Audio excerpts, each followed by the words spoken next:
Welcome to our Ask Anything Q&A call. Um, Here we go. So I remember when I was reading one of the drafts, one of the things that kept coming back to me, and it still does now, it was so well organized from the get-go. And for those of us that haven't written a book, that seems really cool. That even in the first couple of drafts, you were so how did you do that? Like, did you have a plan? Obviously, you had a plan going in, but how I, did you figure that out? I did have a plan going in. I started out with my 8-week program. So I had beta tested my program from November until December, decided it needed to be a 12-week program, and realized that there was a lot of women who wouldn't be able to come to my circles, and there must be a way to help them. And that's when I decided that I was going to write the book. So it started with that base. And then I took what I knew. I took what I knew I wanted to add into my program, and that's how it started. And I didn't expect it to be as personal as it became, because there's a lot of me in that book. It's not just a how-to, which Yeah. honestly scares the crap out of me. Well, that was the other part. Like when I was reading through, I'm like, oh wow, I've known you for how many years, and I didn't know about this stuff. I didn't know that you went through those personal experiences. Um, and again, we're really good at showing people what we want them to see. Mm. So your vulnerability in this book, like honestly, Mel, hats off, because that takes a lot. Mm. Honestly, after the launch party, I felt sick. I had like, I've labeled it as a vulnerability hangover, Mm. because it just hit me like, oh my God, I just put this out in the world. Yeah. And I don't know if my husband actually read this book and knows that I've put all these things out in the world. So Yeah. he told me tonight that he did read it. Oh, that's cool. Yeah. I was shocked. I was shocked. So He That's gifted amazing, me actually. credit. What did you say? I didn't hear what you said. my husband said he read it. He Oh, he told me he read it. read it tonight. So I was shocked, because I really, the last time he said something, he's like, it's for women. You don't want me to read it. I'm like, yeah, I really need you to read Yeah. it. So wait, Yeah. so from November when you were running your program, and in May, right? You launched in May, right? But did it launch in May or beginning of June? It was the beginning of June, I think. May 30th, I think was Yeah. when So I was it. like, believe me, I was at a program the other day, and I thought someone said it was the first week in June. I'm like, it is the first week in June. She's like, it's the 20th of June. I'm like, or the third week, give or How's take. that happen? Yeah. Same thing. So forgive me that I didn't realize that, but think about that. From doing your 8-week program to a book, it was 6 months, if that. That's friggin' amazing. Sorry for the language, but that's insane. Most people don't do that in 6 years. Well, and Linda, like I read the first draft in February. Yeah.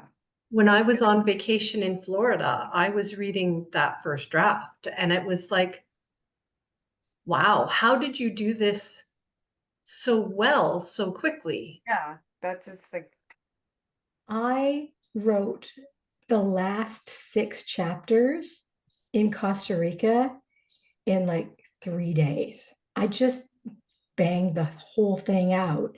It just came, and I couldn't stop.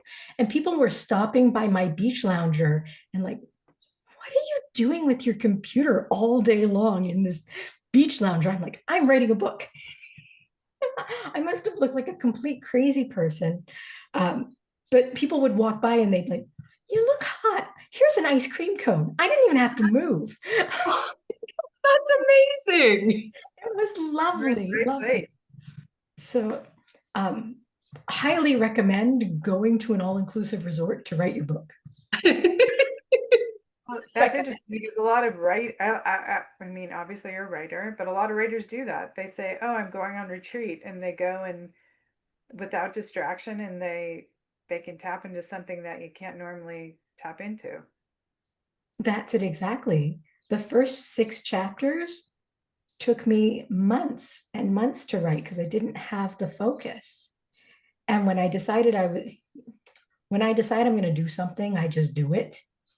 And I really feel like maybe there's a part of me that thinks if something's worth doing, it's worth overdoing. Um, Yeah. so that's where the book came from.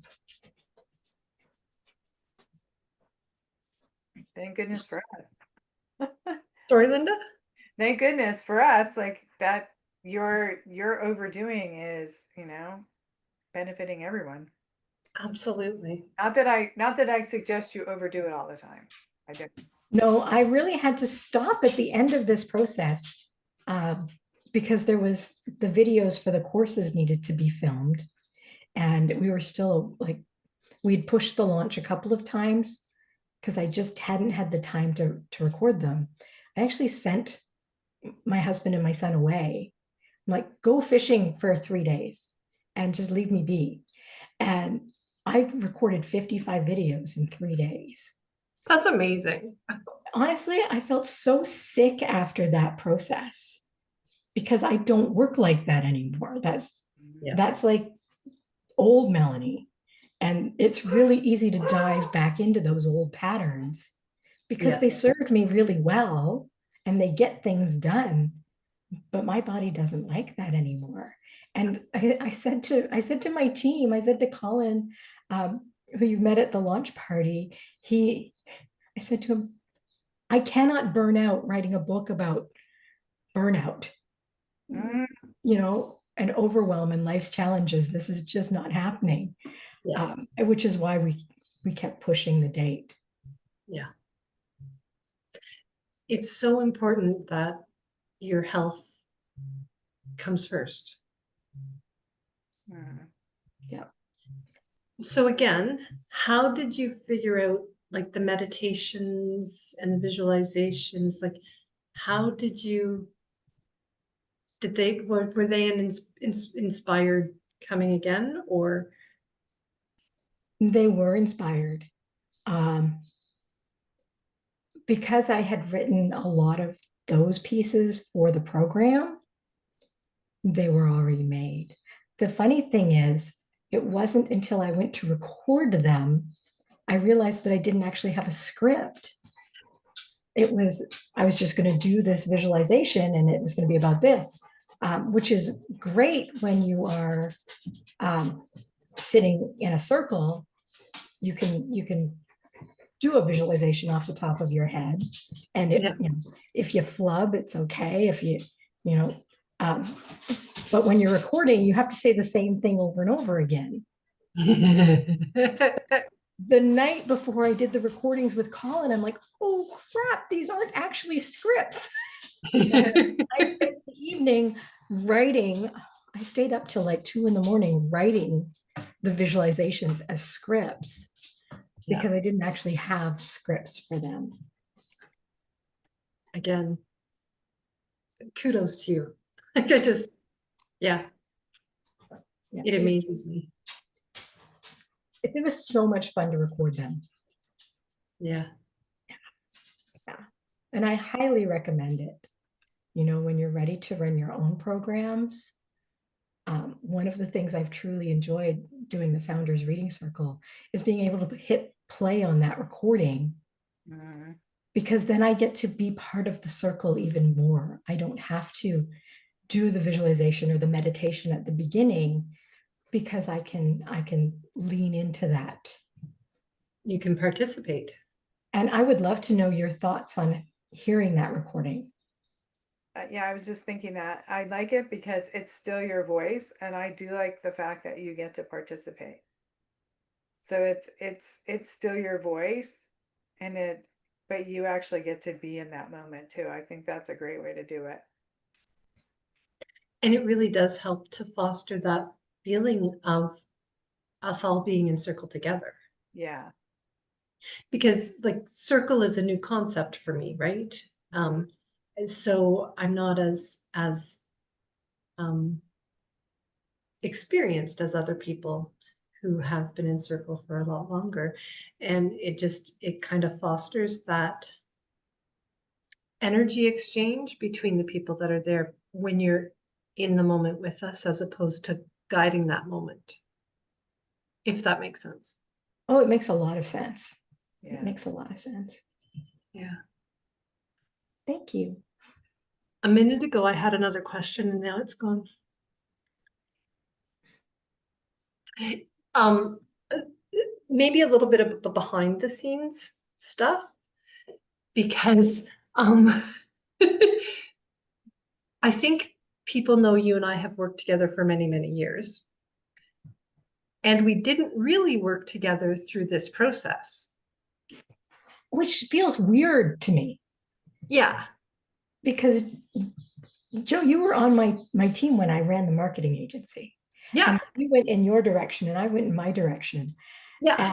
Which was really fun too to watch you blooming into your process and me, right? Like, yeah, it's so cool. But behind the scenes, I don't even know. I don't even Well, know. I'm thinking about when you called me and said, okay, I'm doing a photo shoot and I don't know what to wear. Yeah. So we had a call and I said, show me what you got. Right? And you're like, oh, I got this and I got this and I got this and I got this. And I'm like, what should I take? I'm like, take it all. And I did. I did. Oh my goodness. So I went shopping for this photo shoot. I rented an Airbnb because I didn't want to have it here. I wanted to go into the city and use a photographer in the city. So I rented an Airbnb to take photos. And then that place was, when I got there, dreadful. It was dreadful. So I'm calling around to find another space for the next day. Colin got to because I did the visualizations with Colin the day before at the same Airbnb. He came and brought like his mobile studio. Which is really cool. And he's like, you can't do your photos here. I'm like, okay.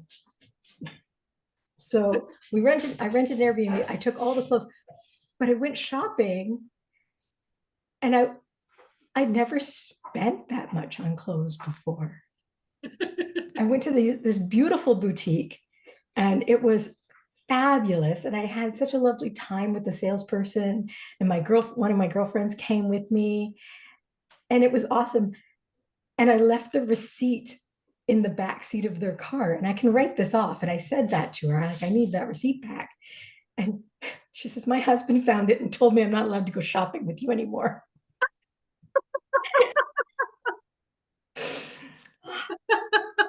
That's hilarious. Yeah, but I had a lot of fun. Yeah. And you know what? I think as women, we don't treat ourselves very often. So it must have felt really good to treat yourself like that. Yeah. And I'm getting a lot of use out of those clothes. So I feel just fine about spending that money. And you deserve that, right? Exactly. Exactly. I think everybody should treat themselves once in a while. Good That's idea. one of my dreams, to go to a stylist and just say, hey, I'm looking for a few looks. I need a few standard pieces, that I just can build around. I'm gonna do that someday. I had a wonderful client in my marketing agency the first year I was in business, and that's what she did. And I got to be one of her trial people and her models for like 2 years. After building the website, she would phone me up. I need an extra model. I need someone to come and try hairstyles, right? And so I got to do this all the time. And I miss when we had the fire. I had all of those. I had like a folder of all of those pictures of me and all the, right? Because there was magazines and stuff with her work in it, and I was the model. Oh, wow. And yeah, I would love to do that again. It was so much fun. I actually got to walk the catwalk once. That's amazing. I'd probably fall on my face. But I was having so much fun. Because that's what I thought at the beginning too. Yeah. Yeah. I don't know if you know this, Joe, but as a kid, I was the kid who never spoke up.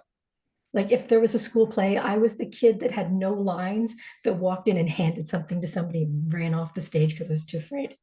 Really? So again, look at the transformation. Right? Awesome.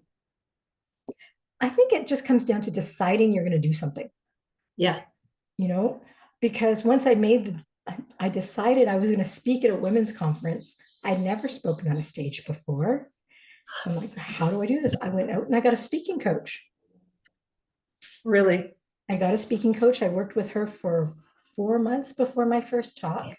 Yeah. I joined Toastmasters, which was awesome. If you need to do speaking, find a Toastmasters right. Great idea. Toastmasters was fantastic because they did this thing called table topics, and they like pull a card. It's almost like pulling an oracle card. Tonight we're talking about this, and everybody gets a 3-minute speech. Oh my gosh. To like off the cuff for 3 minutes on whatever it was they're talking about. Wow. And you get good at those things. Yeah. So and that's how I started learning speaking. In my first speaking engagement, I got a standing ovation. Were you there at that conference? I don't think you were. No, I don't I think got a so. standing ovation at the Mompreneurs annual conference. And then I went and I did a Mo Mondays at Christmas time that year. Yeah. 400 people in the audience. Amazing. It was amazing. And that was like my third speaking gig. That's crazy. Wow. That's cool. Very neat. The transformations can happen, right? Yeah, once you just make the decision and then start just making small decisions that's going to get you there. What's one step I can take today? That's the thing that always messes me up, is like, what's the next best step? Like, what do I need to do next? What do I need to do next? One of my coaches says it's not about the next best step, it's about the best next step. Because you don't care what the best step is as long as you're taking the next step. So you can go, oh, here are 5 steps I could take, which is the best one out of these 5 things. Okay. And then you take that and then you revamp it and look again. And once she said that to me, it was life-changing because I wasn't trying to figure out what was the perfect step to take. Because you can always take a step and redirect, but if you don't take a step, you're just stuck. Exactly. And it's really easy to get in that frozen spot. I think that's where my challenges have been in the past, and sometimes still are. I get frozen. So I do nothing. Yeah, Right? I get that. That's it. And baby steps will still move you forward. Yeah. It's funny that my screensaver or my background on my computer, it actually says, baby steps will move you forward. Just don't stop moving. And that's my thing. I just don't stop moving. Maybe that's why I have a hard time resting though. This is I true. struggle with the rest. Yeah. We're all so unique in how we approach things, right? So true. I'm trying to think of other things. I guess I can think of many different types of women that your book would benefit. Did you have a person in mind? you know, from a marketing standpoint, that I had a client avatar.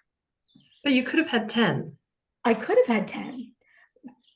The thing is, what I realized is of those 10 women, they were all facing a huge challenge. And it didn't matter if the challenge was a divorce or, a new career or, starting a business or dealing with overwhelm and burnout or, motherhood or a disease. We're all fighting our own battles. Yeah. But the steps in this book, it doesn't matter what the battle is, it's still going to move you forward, because the self-talk that's happening in your head, if it's not positive, it's going to move you in the wrong direction. If you don't have self-acceptance, you're going to constantly be questioning your worth. There's so many pieces, right? Forgiveness is huge, and it sometimes we need to forgive ourselves, sometimes we need to forgive other people. But the way the book is laid out, it will help you no matter what the challenge is. Yeah. Because it's very personal. It's kind of like pick your own path. Yeah. Yeah. That's neat. And I think that's why I think it might be right in chapter 1. I'm like, you're going to want to read this from beginning to end the first time. But after that, there are going to be things you're going to come back to. Yes. Yeah, for sure.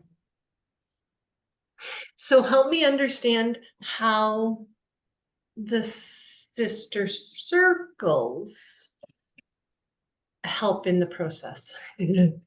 Because I've been to 2 now and I love them. Only been to 2, but I love them.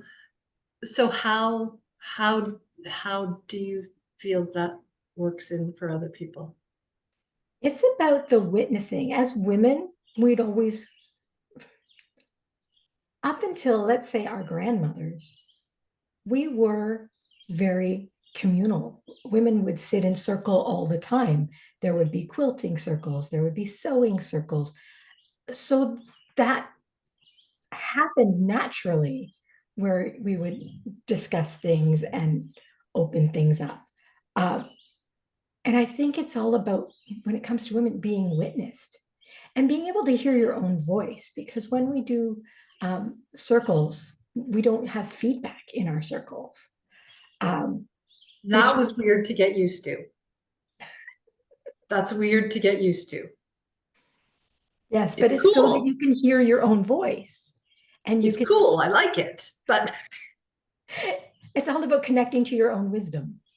Yeah. And I think the coolest part is when we do the beam, we actually have heart chakras in our hands, and we can send our love through our hands to our sisters in the circle. So I love that piece. I really do. It's so interesting because I love sending. What I have difficulty with is receiving. And those 2 different hand positions mean a lot.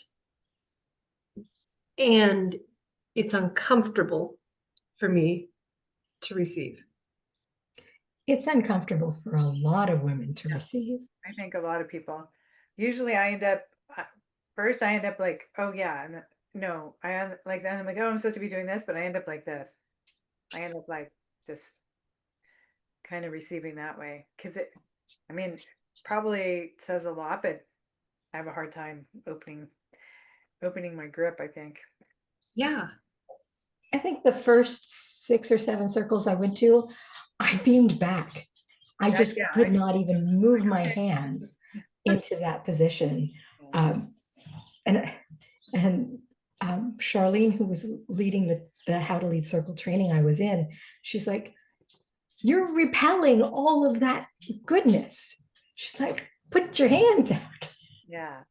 Receive it. And yeah, so I'm very conscious about receiving now. And I find that because I can do that in circle, I actually receive better in life, and I'm receiving better support. Um, Asking for what I need, I'm still, you know, I'm still learning that piece. Sometimes I want to put that superwoman cape back on, but yeah, asking for what I need, that's a huge piece too. So, and you get that at a circle, especially when you start doing the withholds that we do. Yeah, that's an interesting concept also. Mhm. Yeah. And last week in the circle on Thursday, um, the withhold, when you said to me, I have a withhold for you, Joanne, and I thought, oh my God, I've done something terribly wrong.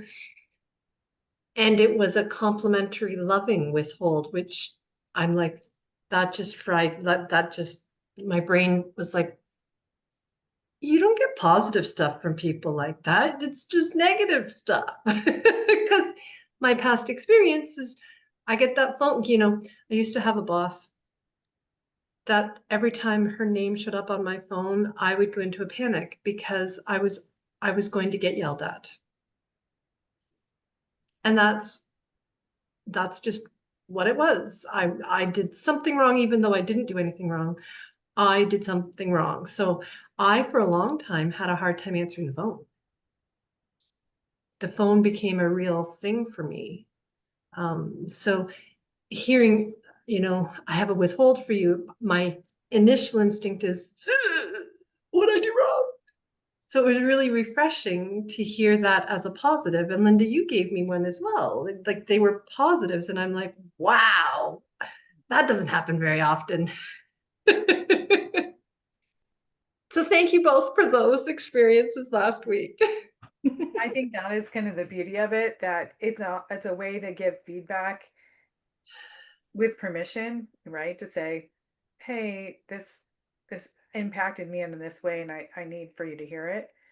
Um, but also it can be twofold, right? It may have impacted someone, nothing you did, right? It's nothing, it really is personal to the person, how they took it. Yeah, And then I think too, the use of the withhold with being able to say, yes, I will take it, and then having your time to reflect and not respond right away. So then the next week you could say, hey, either you let it go, right? You take it and you can go with it, or if you have a feeling about it, then you can. I think it's a good tool. I use I it guess. sometimes in my day to day with people. Like my friend Carrie is a circle facilitator as well, and we talk Yeah, quite often. And in situations, I'll say, "Hey, I have a withhold," and that gives me permission to kind of say, "This is how I felt in the moment," and yeah. I without, started doing it with my husband. yeah, I just will like, tell Mike I have a withhold. yeah, Really? Yes. yeah, Yes. And it's really made a difference in how we relate to each other. That's So cool. that's part of, we do weekly marriage meetings now, Okay, and that's part of that. So it works really well that's because you're cool. not blindsiding somebody, right? Because sometimes you've had a really rough day and you don't have capacity for a withhold, and it's okay to say no. Yeah, And you can say no, not today. You can say, I can't sit with that right now. Can we revisit it? And that's okay. that's cool. and it's interesting. It's last year. I think it might have been last summer when my son was home from school. We kind of got in a little tiff, and I was just like, "Get out! I don't want to talk to you right now." And he came in later, and he handed me a pillow, and he said, "This is the talking pillow. When I have the pillow, you have to listen, and when you have the pillow, I have to listen." So, but when you have the pillow, no one you can't talk. The person with the pillow is the only one who can talk. So it is kind of nice, right, to have that where you just have to actively listen. And then when he was done, he said, "Okay, here's your turn." And it's a nice way to be able to, because I think too, sometimes when you're, especially I guess in marriage or close relationship, you're trying to resolve conflict. You just want to get your words out, like what, and this way you're just like, you have to listen. I mean, I was so like, and he was like, "I have the pillow." I'm like, okay. That is so cool. Yeah. And it was good. It made me laugh, but and it also was a good way to just say, yeah, you need to listen, hear me out, and then you Yeah. get a chance to talk. So, And you know, we don't learn those skills. mm, We don't learn those skills. We're not taught those skills. Unless we're fortunate enough to have a parent who allows you to, right? or a child who teaches you. Yes. Yeah. Yeah. Wow.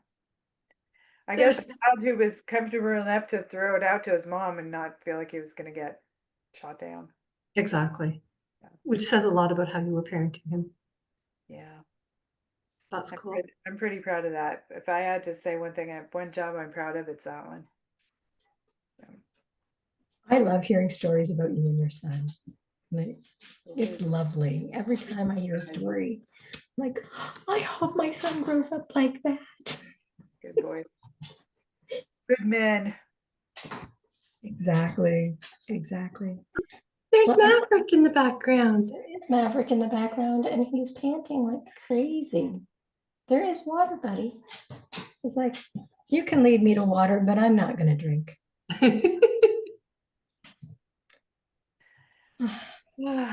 So I think our half an hour Q&A, ask anything is up. So are there any last questions or shall I stop this recording? I'm good. That was really good, I thought. Great questions, Joanne. Thank you so much.